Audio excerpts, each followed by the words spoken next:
What Netflix doesn't understand is that the things that made Avatar so special in the first place are things that are really hard to create. I would even say you can't recreate them at all.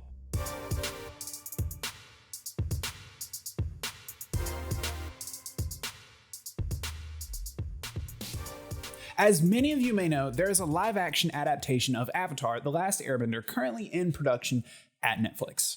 In recent news, the original creators of the show, Michael Dante DiMartino and Brian Konietzko, I think I just butchered those names.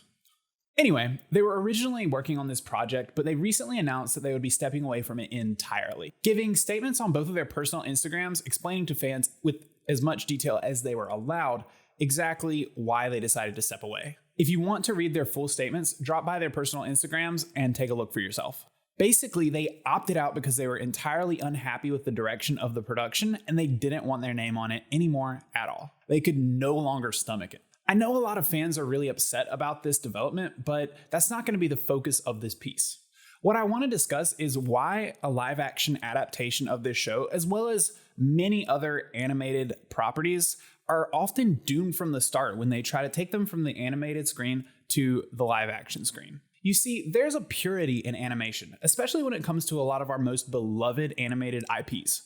The main plot of Avatar is a good one, but is that really what makes the show so unique and so special to so many people? Is the plot alone what endears us? The answer is a resounding no. Hugely successful IPs like Avatar are one in a million, and when one skyrockets to popularity in the way that Avatar did, it's safe to assume that there might have been a secret sauce, something that made it special. One element, or even a combination of them, that keeps drawing in new fans year after year. Avatar is timeless. In a way, adapting animation to live action is disrespectful to its core. There's sort of an implication that the new version can equal the original, or even surpass it. Beyond that, it can be kind of hard to get behind a production like this because the only real reason for Netflix doing this is money. It's the only thing that makes sense. It creates a sort of distrust between fans and the studio from the start and almost confirms that there's probably going to be a lot of discourse and disagreement among the fans about how this property ends up. There's going to be a lot of splitting among fans, and that's not really healthy for any viewer base. I mean, just look at the Star Wars series.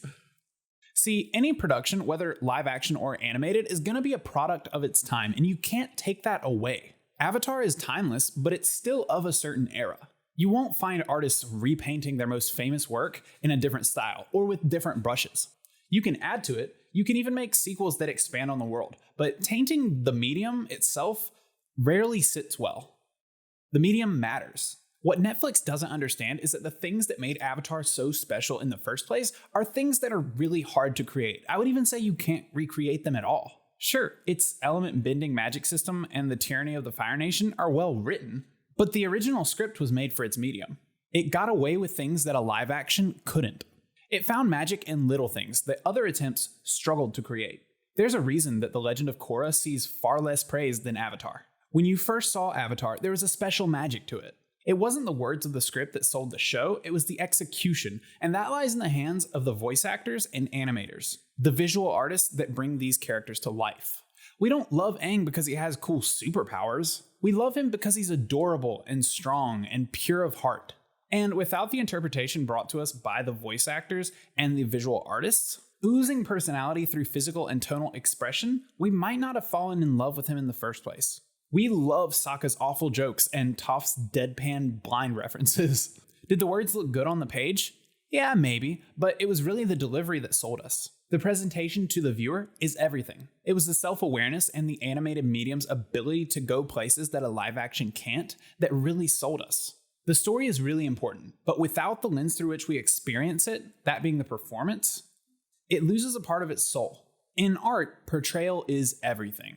This is especially important when the original interpretation strikes gold and infiltrates the hearts of millions. I can't name a single person that wants to see Wolverine portrayed by anyone other than Hugh Jackman, or Gandalf as any other than Sir Ian McKellen. There are some things that are simply ill-advised. Now, if circumstances were different, it would be that there's still hope for this live-action adaptation to at least be okay. Though, I'll admit, even with the original creators on board, I was never too keen on it. But now, with recent developments, there's a dark cloud that's going to hang over this production until it's released. The creators themselves disliked the direction of this production so much that they wanted their names wiped from it entirely. And while the creators' involvement on a project like this might not be paramount, their blessing is, and these guys have not given their blessing to this show.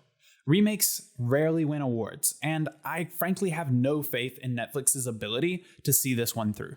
We've seen what can happen to a franchise when big business gets a hold and improperly milks it.